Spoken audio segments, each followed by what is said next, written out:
Olá, Marcelo, tudo bem? Olá, Alberto, bom dia, tudo bem? Hoje temos Bom, o prazer de receber um alemão que se apaixonou pelo Brasil, não está no Brasil hoje em dia, mas que abriu caminhos para o vinho alemão chegar aqui no Brasil, não é isso, Alberto? sem dúvida, lemão de qualidade, não aquele vinho azul que a gente estava acostumado quando era mais jovem a Exatamente. provar. Então agradecemos aí o Michael Schutter, que é o dono da importadora Vindame aqui no Brasil. A presença dele enriqueceu o nosso canal contando sobre o vinho alemão, que para a maior parte das pessoas é muito complicado, porque ninguém fala alemão e são rótulos bastante complexos e trazem muita informação, mas são vinhos espetaculares e ele vai contar para a Espetaculares. gente. Exatamente. Obrigado, Michel. Tá.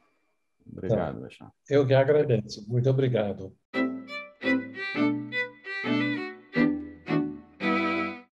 Então, eu vou começar com uma pergunta que é minha curiosidade, né? Que eu tive na Alemanha em 73 trabalhando na Opel e saí aqui do Brasil, do aeroporto de Campinas, andando no avião para chegar dentro do avião e chego de repente aquele monte de fingers de Frankfurt, né? Falei, que é isso, né? Quer dizer, aquela coisa e outras coisas mais, né? Você andava na estrada, ligava o pisca-pisca para a esquerda, a pessoa te dava passagem, quer dizer, coisas que aqui no Brasil hoje em dia começa a funcionar, né? Andei em carro com injeção eletrônica na época, que levou 20 anos para chegar aqui.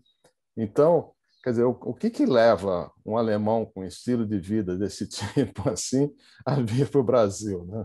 Olha, Beto, a razão era totalmente pessoal na época.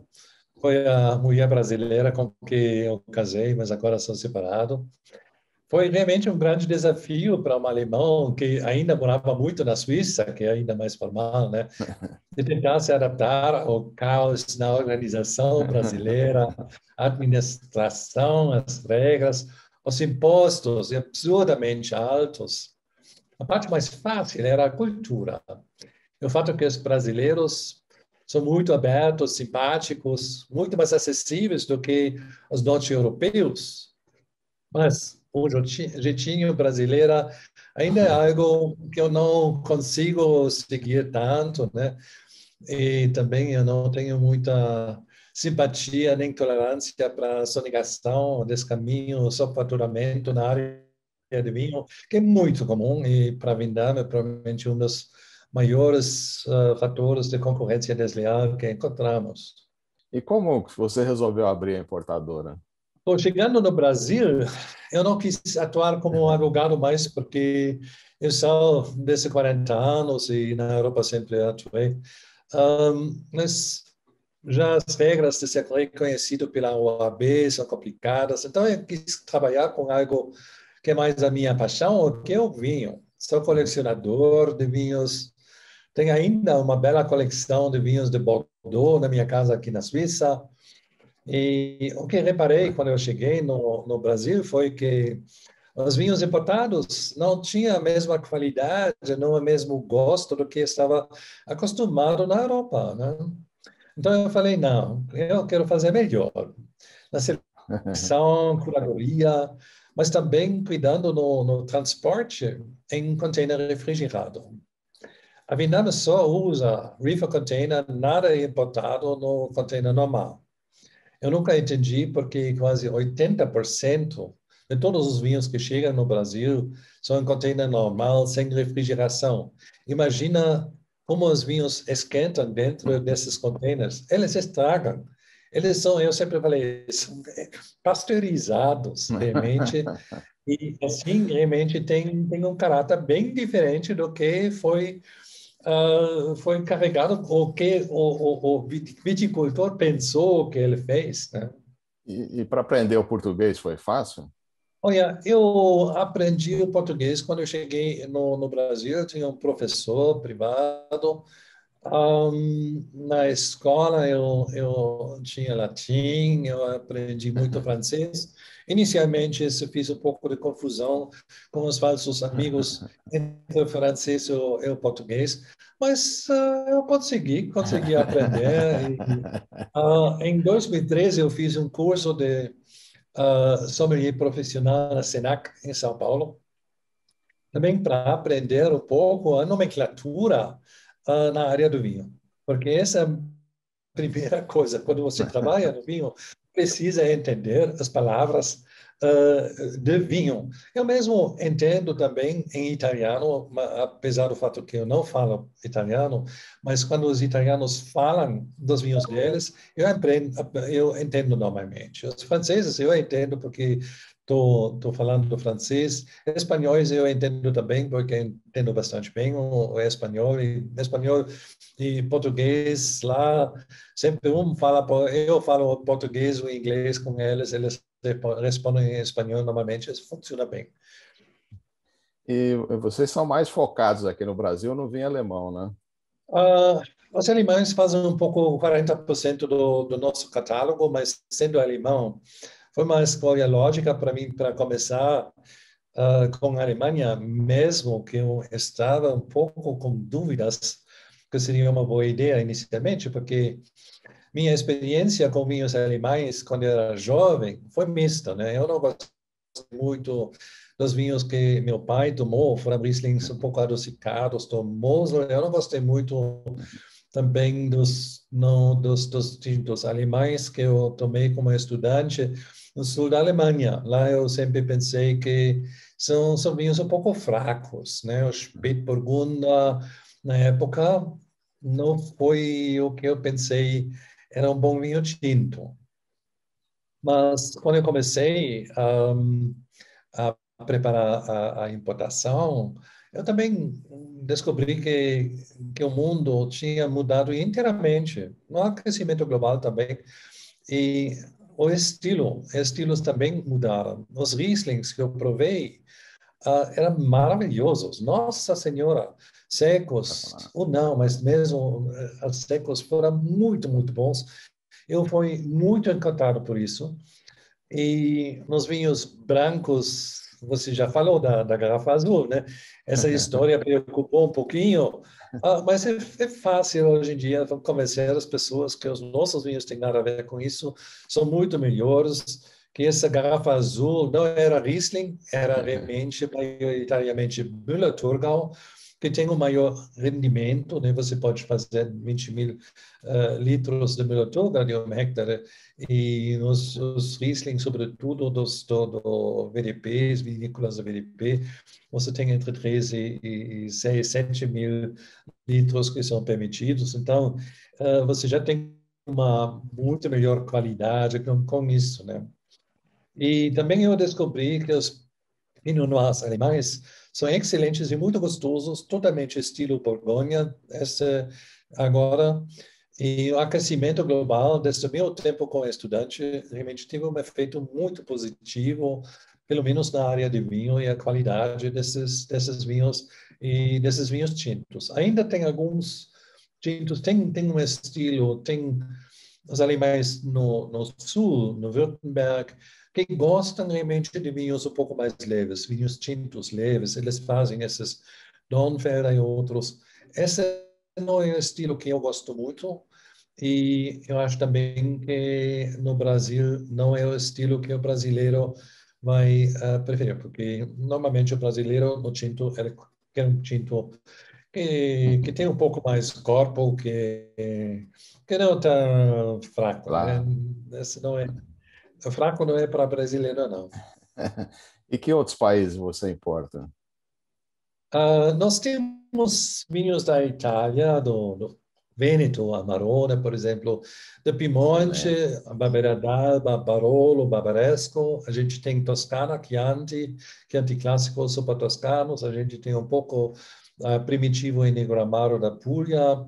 E temos algumas curiosidades da Emília-Romagna, Malvasia da Poxa. Candia Aromática branco maravilhoso, Sauvignon Blanc que é realmente também excepcional e bem diferente dos Sauvignon Blancs que a gente conhece normalmente. Tem Barbera Bonarda, é um Cabernet Sauvignon. Essa Barbera Bonarda é mesmo um vinho sem sulfitos adicionados. E também temos vinhos da França, da Borgonha só, Gevrey-Chambertin, e da Espanha tenho vinhos do Barão Ladrão de Guevara, no Rioja Alavesa. Tenho Ribeira do Duero, Serra de Salamanca, que é um pouco curioso já, com bufete, e Bierzo, com a Casta Mencia, mas só importamos vinhos do Velho Mundo. Sei. Eu tive 3 vezes na Vindama, inclusive no evento de abertura dela, e realmente os vinhos são espetaculares, né? E agora, nesses eventos, a gente ia lá e escrevia sobre os vinhos, divulgava. Como é que você está fazendo agora a divulgação com a pandemia, né? Alberto, nós temos realmente 3 canais, né? Primeiro, temos o nosso site, vendemos online. Segundo, temos contato com os nossos clientes via nossos consultores que ligam por telefone ou por WhatsApp. E também redes sociais, Instagram, sobretudo. E, além disso, eu desenvolvi degustações virtuais. A gente tinha uns 30 masterclasses virtuais até agora, sempre com temas específicos. Na quarta-feira passada, tinha uma de excelência, tipicidade Piemonte, vinhos de Albino Rocca, com 2 Barbeiras e 2 Barbarescos, cada vez um clássico e um cru.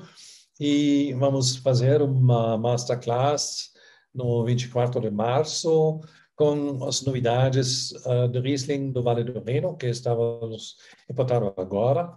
E o formato desses masterclasses funciona assim: a gente vende para os clientes um kit de até 4 vinhos.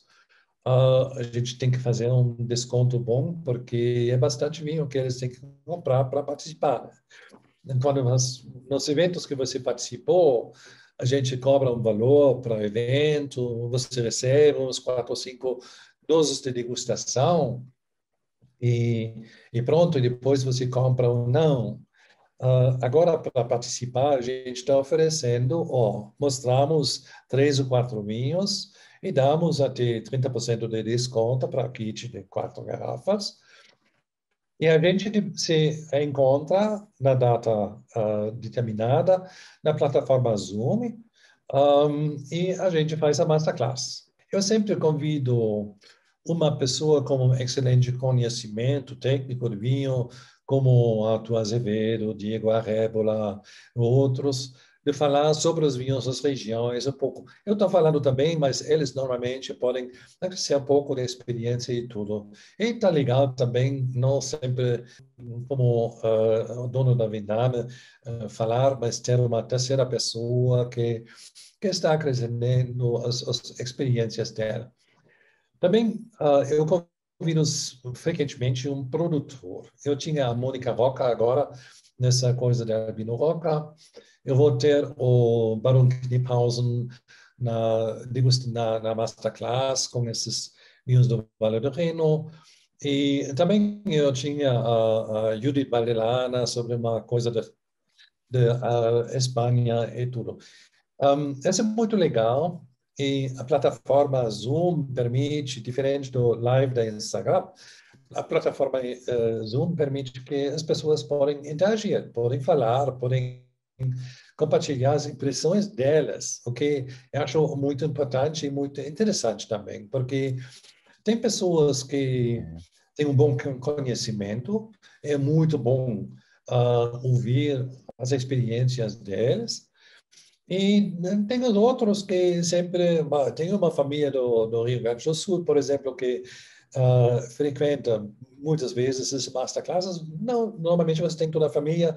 E eles estão mais falando do gostamos, não gostamos.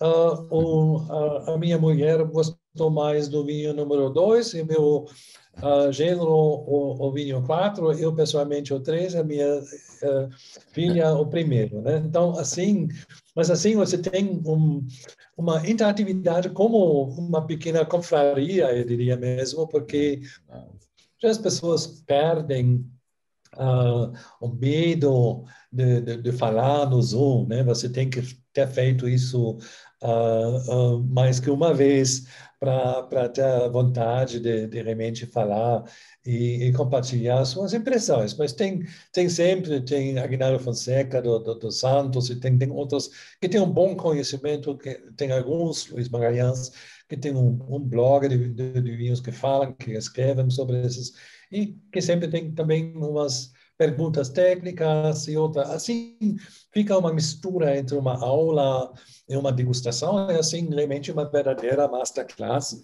onde todo mundo está aprendendo alguma coisa. Eu mesmo sempre estou aprendendo ainda. E essa é uma coisa muito legal. E as pessoas gostam bastante. E a gente vai continuar isso, mesmo quando a pandemia acabar um dia, mas ainda não acabou. Sem dúvida. São meias garrafas ou a garrafa inteira? A gente está, normalmente, nós vendemos garrafas inteiras, porque a gente não tem meia garrafas, muito poucas. E eu não acredito em fazer um reengarrafamento. Em É, primeiro, eu acho que não está conforme da legalidade. Quando estou lendo as regras do mapa, não é permitido. Eu não tenho a possibilidade de limpar as garrafas do jeito de engarrafar tudo. Eu nem tenho o pessoal, nem tenho as condições sanitárias na Vindama. Eu não sei como outros fazem. Eu sei que muitos fazem assim. Recentemente, foi oferecido para mim garrafinhas de degustação. Bom, a gente está gravando. A sessão é assim, eles podem, eu vou abrir as outras duas garrafas.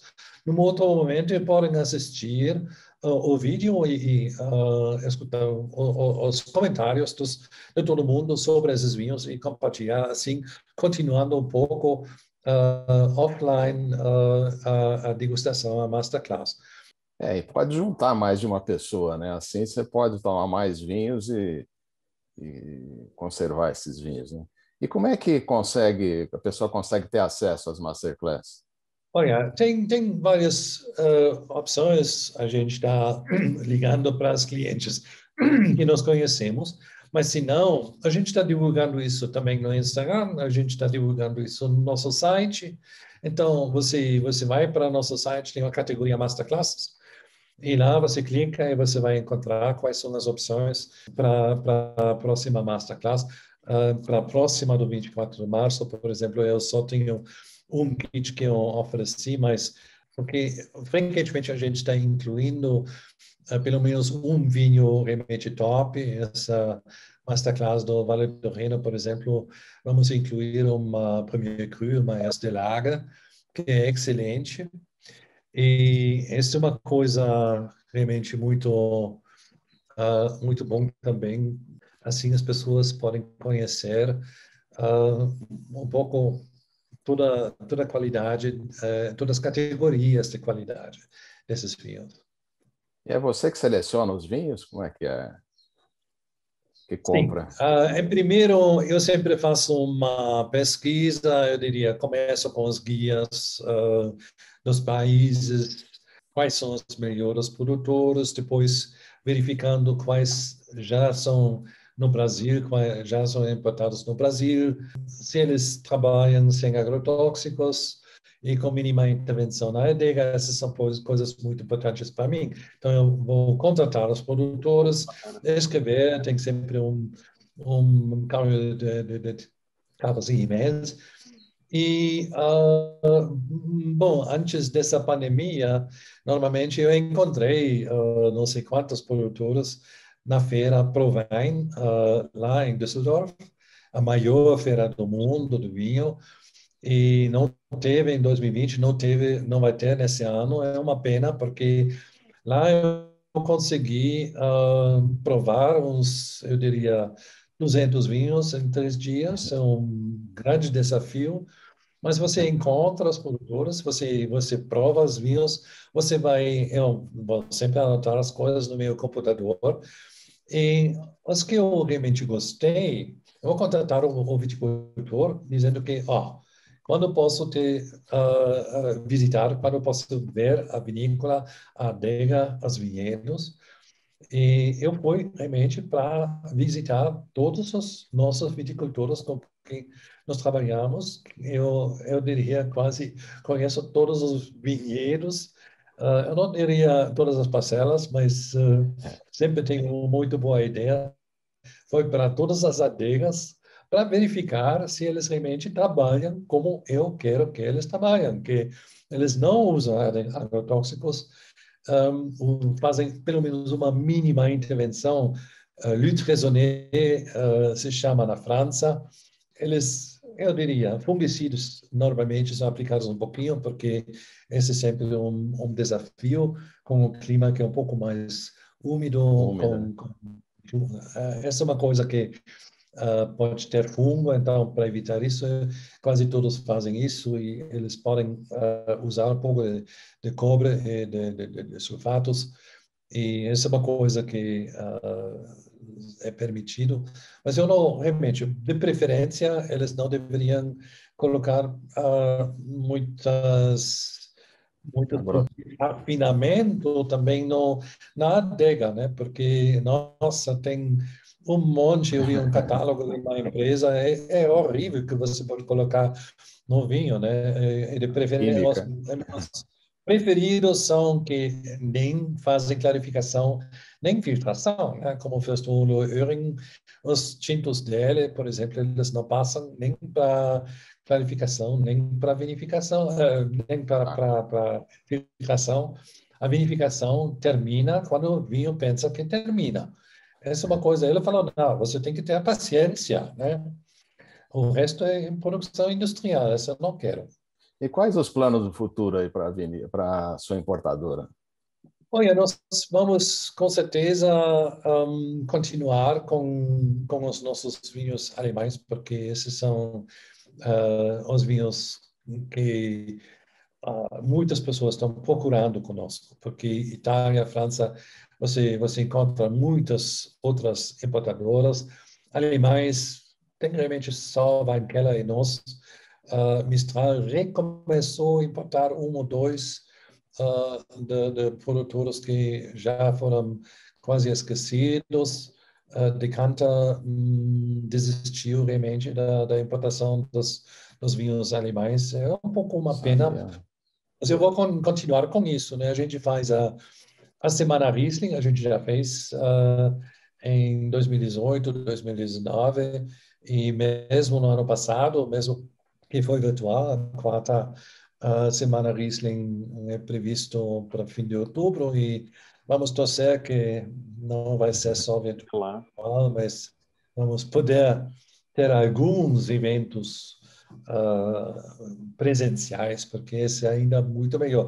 Porque eu não posso apresentar 50 vinhos a provar, né, que você tem que escolher 10 ou 12 se não for presencial. Essa é uma coisa realmente precisa ter tudo junto numa sala e a gente dividiu as regiões para as pessoas entenderem um pouco melhor como fica e tal. Mas, assim, vamos continuar. Para o resto, estou olhando um pouquinho. Borgonha, brancos me interessam também. Tenho um pouco de dúvidas sobre os vinhos espanhóis. A Viname é realmente uma importadora premium e não está dando muito certo tentar importar vinhos, eu diria, bem baratos. Esse realmente não é o que as pessoas estão procurando conosco. Acho que a gente precisaria de uma estrutura diferente.